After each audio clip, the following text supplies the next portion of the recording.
que legal, cara. Então aí a Lua você gosta de observar também, e os planetas. E vem cá, você lá na sua cidade, já viu alguma coisa estranha no céu assim? Rapaz, a gente vê os satélites, né? Aí vê o risco passando. É. Aí eu pesquiso lá no aplicativo que mostra o mapa das estrelas e diz, é um Starlink, não sei o que, né? É um satélite aí.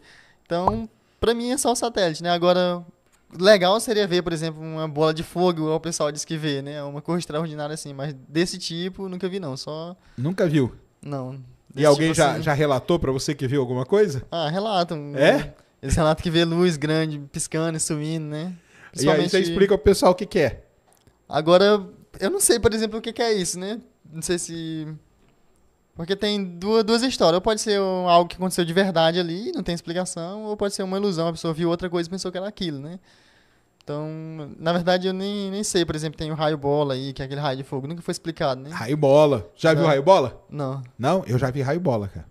Pois é, olha aí. E é uma coisa que ainda não tem uma explicação definida totalmente, né? Não é isso? Não Não, existe. raio bola não, até tem. Raio bola tem sim, porque o raio bola ele acontece em determinadas situações atmosféricas, quando você tem, por exemplo, você tem uma plantação de cana. Aham. Aí o Que é pessoal comum. corta a cana e taca fogo, não fazem isso na cana? Aham. E aí fica aquele terreno fica muito seco.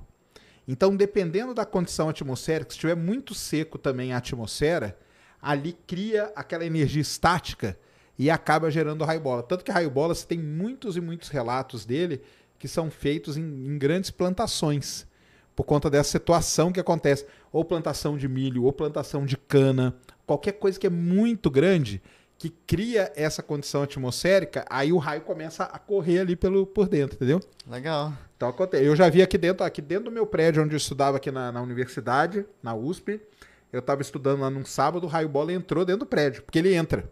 Isso que é o negócio dele. E aí ele não se move igual os outros, né? Não, ele se move Parece todo meio vivo, né? aleatório, batendo nas coisas, depois ele sai. Então eu já vi raio bola assim, e tem muita gente que acaba vendo, principalmente em campos assim. Exatamente, é em campos, em áreas assim mais rurais. E aí acaba confundindo porque acha que é alguma coisa. Então, e você nunca viu nada então não. Não, Então, disso tá. não. E você, como que é? Você acredita que tem alguma coisa aí? Nesses seus estudos que você faz do universo aí, como que é? Nós temos aí os companheiros aí, ó. Varginho, aquele lá chama Varginho, ó. Aquela É, o pelúcia Varginho. ali. É. Esse aqui? Rapaz, eu acredito que, assim, ter vida em outros planetas ou coisas assim, além dos seres humanos e tal, eu penso assim, ó. A única coisa que pode ter seria Deus e os anjos, mas acreditando em Deus e acreditando na Bíblia, né? Mas você não acreditando nisso, então você tem que acreditar na melhor teoria que os homens inventaram para explicar a vida, que é a teoria do Darwin. Aí na teoria do Darwin tu tem que acreditar que um monte de coincidências matemáticas foram acontecendo uma atrás da outra.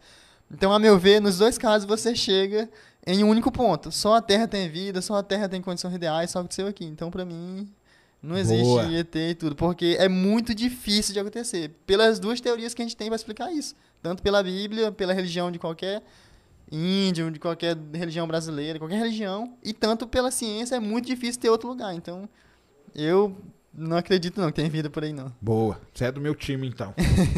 Aí, Legal. tá vendo, pessoal? Vai xingar ele não, hein? E como que é a sua relação com religião? Você acredita em Deus? Como que é? Acredito sim. Na verdade, eu acho que é muito difícil. Ó, eu penso assim, ó. Pra você acreditar em Deus, você precisa de muita fé. Você precisa ter uma fé exagerada pra acreditar que Jesus Cristo andou em cima da água, uma fé grande. Pra acreditar na ciência, você precisa de fé pequena. Por exemplo, você precisa acreditar que 1 mais 1 é 2. Aí você consegue um monte de matemática daí.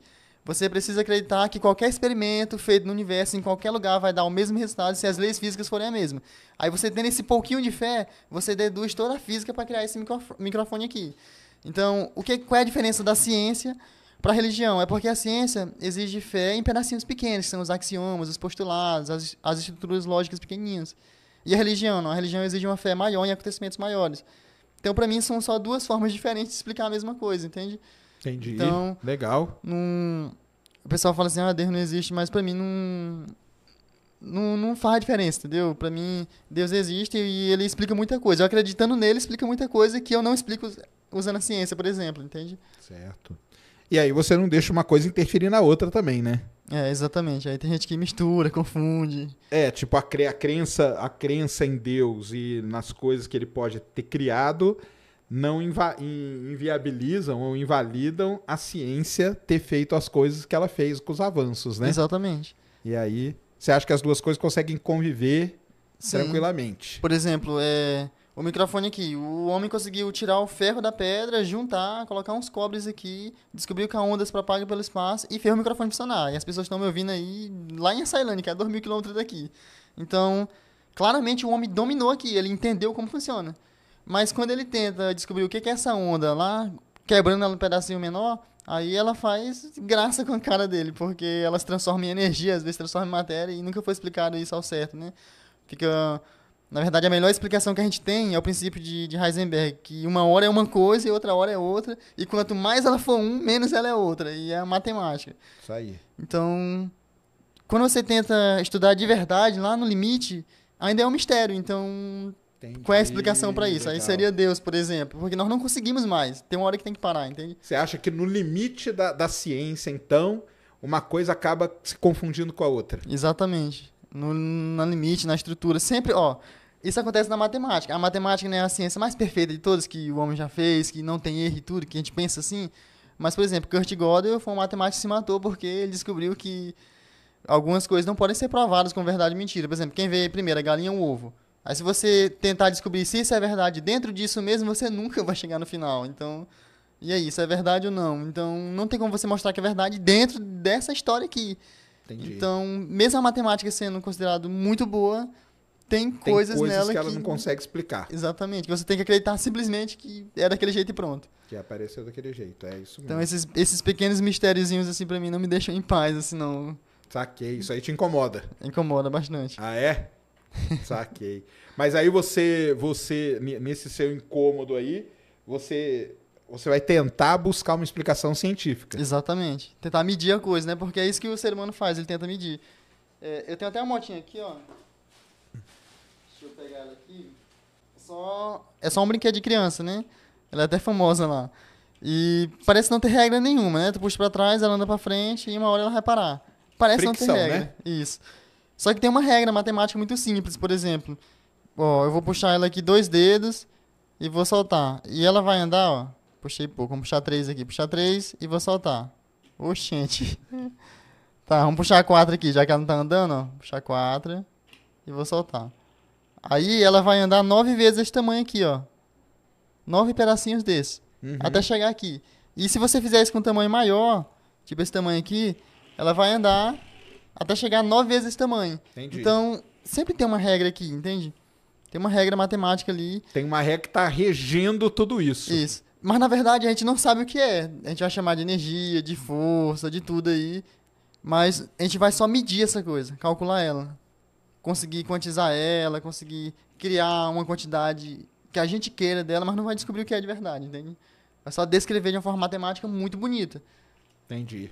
Entende? Mas o poder, né, continua acontecendo sozinho aqui, a física acontece sozinha. O que a gente vai fazer é calcular muito bem a ponto de fazer previsões e criar o resultado que a gente quer, entende? Sim. Vai tentar explicar o máximo o que está acontecendo. Exatamente. Mas lá no limite mesmo, Ainda você vai um continuar mistério. tendo um mistério ali, né? Exatamente. Entendi. Então você acha que essas duas coisas conseguem conviver relativamente bem? Relativamente bem. Não são inimigas. É tanto que os maiores cientistas da humanidade, eles eram bem religiosos. Por exemplo, o René Descartes lá, que inventou o plano cartesiano e que ele inventou um método para corrigir o próprio raciocínio, coisa e tal. E ele dizia que Deus jogou os planetas a primeira vez e esse cara se mexendo para sempre. Porque a origem tem que acontecer. Alguém tem que colocar no início para já estar movimentando, né? A teoria do Einstein, do Newton, só funciona se a Terra já estiver em movimento e chegar perto do Sol, né? Ela já tem que vir correndo de algum lugar. Então, sempre tem uma partezinha que não é explicada, né? Então, para mim, dá para conciliar as duas coisas sem problema nenhum. Legal. O Einstein, ele não gostava muito, né? Dessas coisas tipo força, era um negócio que ele não, né? Ele não se dava bem com isso. Tanto que ele era tretado com o pessoal da quântica, né?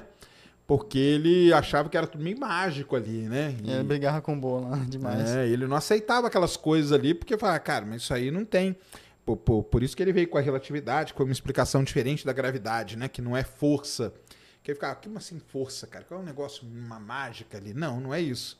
É uma deformação. Aí com a deformação ele conseguiu avançar um pouco mais, né? Vamos dizer assim, né? E explicar outras coisas que faltavam na do Newton, né? Explicar coisas que faltavam na de Newton. Mas isso era uma coisa que sempre incomodava ele quando vinham com explicações, mas por isso que foi até o final da vida dele tretando com a galera da quântica. Porque a quântica é isso aí, né? Você chega num limite e aí agora? Pois é. Agora nós vamos ter que tentar medir. Tanto que agora há pouco tempo ganharam o prêmio Nobel medindo o entrelaçamento quântico, aquelas coisas todas. Mas ficou muitos anos aí parado, né? Então isso é muito legal.